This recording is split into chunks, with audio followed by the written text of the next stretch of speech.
da aviação ficou boquiaberto devido a um evento que foi posteriormente chamado de O Milagre do Hudson.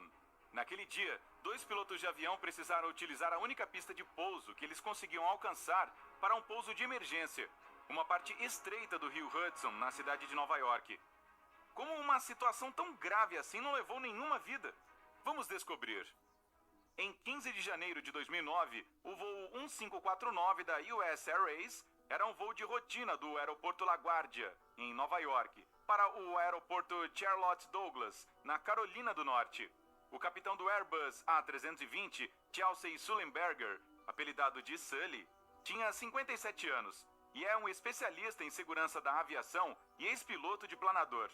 Antes de ingressar na aviação civil, em 1980, ele foi piloto de caça e serviu na Força Aérea dos Estados Unidos. Neste dia fatídico, Sullenberger já havia registrado mais de 19 mil horas de voo, incluindo quase 5 mil em um A320. O copiloto era Jeffrey Skills, de 49 anos, com mais de 15 mil horas de voo, embora nenhuma delas em um Airbus A320. Além dos 2 pilotos, havia 150 passageiros e 3 tripulantes de cabine a bordo do avião. É chocante a velocidade com que algo tão assustador e que possa alterar tanto uma vida possa acontecer. Em um momento, os pilotos enchem o jato com combustível e o avião decola. E 2 minutos depois, ele perde toda a potência do motor e está prestes a cair do céu.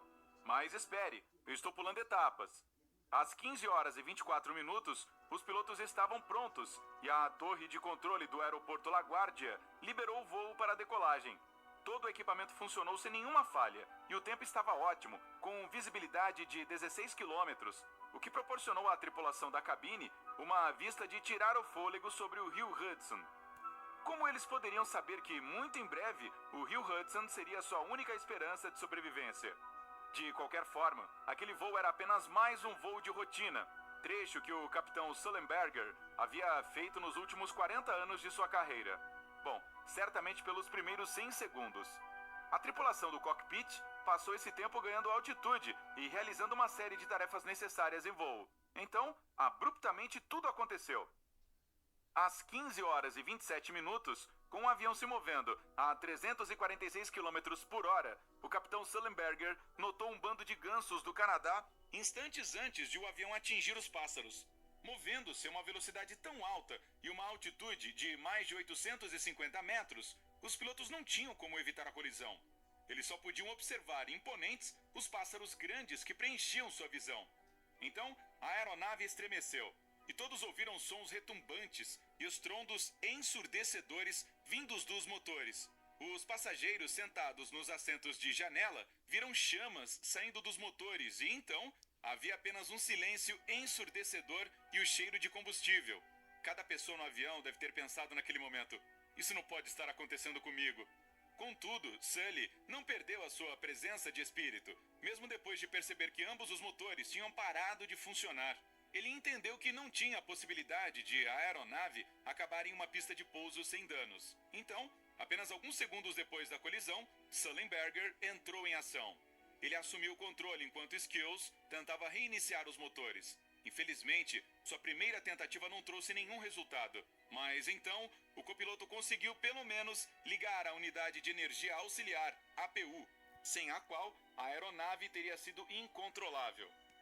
Os pilotos não seriam capazes de ir para a esquerda ou para a direita, para cima ou para baixo, e o avião estaria literalmente caindo do céu. Com a APU ligada, o avião ainda estava subindo, mas estava visivelmente diminuindo a velocidade. Depois de atingir a uma altura de 3.000 pés, a aeronave iniciou uma descida com velocidade de até 386 km por hora. Às 3 horas e 28 minutos, a aeronave já havia descido 1.650 pés. A situação era terrível e exigia ações imediatas. Cerca de 20 segundos após o avião perder a potência do motor, o capitão Sullenberger enviou uma chamada de socorro. Bati em pássaros, sem empuxo nos 2 motores, de volta ao LaGuardia. Foi o seu relatório desesperado. O controlador de tráfego aéreo, Patrick Horton, ordenou que a torre do aeroporto interrompesse todas as decolagens e pediu a Sullenberger que se dirigisse para a pista 13. Mas o capitão respondeu com apenas uma palavra: incapaz. Naquele momento, o experiente piloto já havia percebido que o avião não seria capaz de voltar ao aeroporto. Ele disse a Harton que eles poderiam acabar no Hudson. O controlador de tráfego aéreo não podia acreditar no que estava ouvindo e não queria aceitar a verdade aterrorizante. Ele tentou achar um jeito de trazer o avião para a pista, mas às 3 horas e 29 minutos, Sullenberger repetiu suas palavras, incapaz.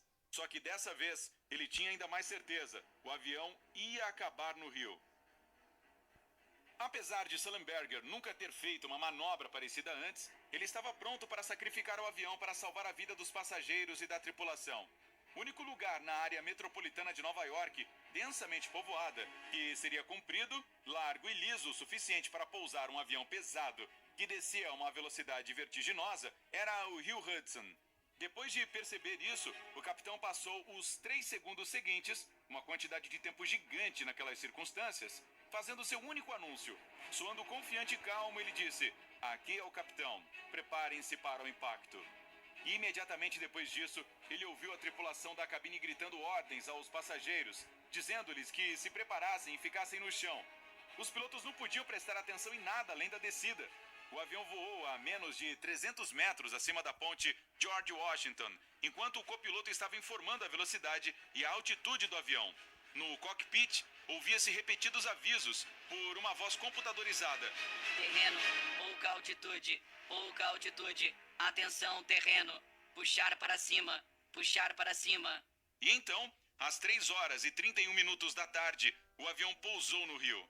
O impacto foi forte, mas o avião estava à tona e milagrosamente intacto. Quase em uníssono, os pilotos exclamaram: "Não foi tão ruim quanto eu pensava, nada mal." Mas, naturalmente, esse não era o fim da história. A equipe teve que evacuar as pessoas de um avião que estava flutuando no meio do rio. Quando o avião parou na superfície do rio, a tripulação da cabine começou a evacuação.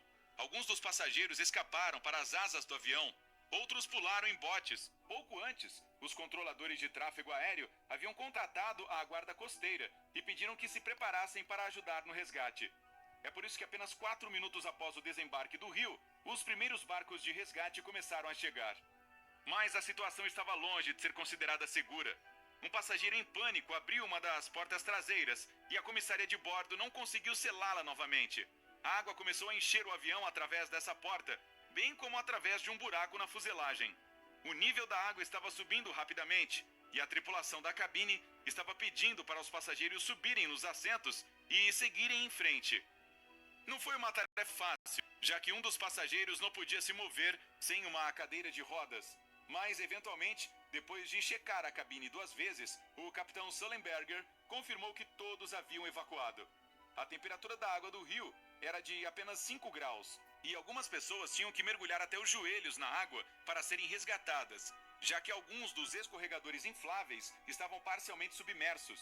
Alguns passageiros estavam de pé nas asas, usando coletes salva-vidas. Outros, temendo que o avião explodisse, nadaram para longe dele. Em pouco tempo, as balsas de resgate começaram a levar as pessoas a bordo, começando com aquelas que estavam amontoadas nas asas.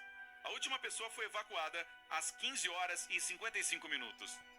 Dizem que quando Sullenberger chegou à balsa, ele ligou imediatamente para a US Air Race, tentando informá-los sobre a situação. No entanto, o gerente de operações da companhia aérea o ignorou, dizendo que eles tinham uma questão mais urgente com um avião no Hudson. "Eu sei", disse o capitão, "esse cara sou eu." Não é de se admirar que esse acidente ficou conhecido como o Milagre do Hudson. Contra todas as probabilidades, não terminou em uma tragédia. Longe disso, todos os passageiros e tripulantes estavam vivos. Houve apenas 5 lesões graves e 78 pessoas receberam algum tipo de tratamento, principalmente por hipotermia e ferimentos leves. O avião parcialmente submerso foi posteriormente levado a um pier na parte baixa de Manhattan, a 6,5 km do local onde ele pousou. Quando as autoridades investigaram depois, testaram se teria sido possível para o avião retornar ao aeroporto de LaGuardia com segurança. A resposta foi não. Além disso, descobriu-se que mesmo um atraso de 35 segundos teria matado todas as pessoas a bordo do avião e ainda mais pessoas em terra na tentativa. Além disso, a manobra de pouso aquático de emergência que Sullenberger realizou foi considerada a mais bem-sucedida na história da aviação. Em 22 de janeiro de 2009, todos os tripulantes da aeronave receberam a medalha de mestre, um prêmio que é dado muito raramente e apenas por conquistas excepcionais na aviação. Aqueles que participaram da operação de resgate também foram premiados. Eles receberam certificados de honra. Em setembro de 2016, pessoas de todo o mundo foram às salas de cinema para assistir ao filme da Warner Bros., Sully, o herói do Rio Hudson, baseado nos eventos daquele voo único. Você já ouviu falar de outras histórias sobre aviões pousando na água com segurança ou algum outro pouso milagroso? Nos conte nos comentários. Se você aprendeu algo novo hoje, curta esse vídeo e compartilhe-o com um amigo. Mas ei, não...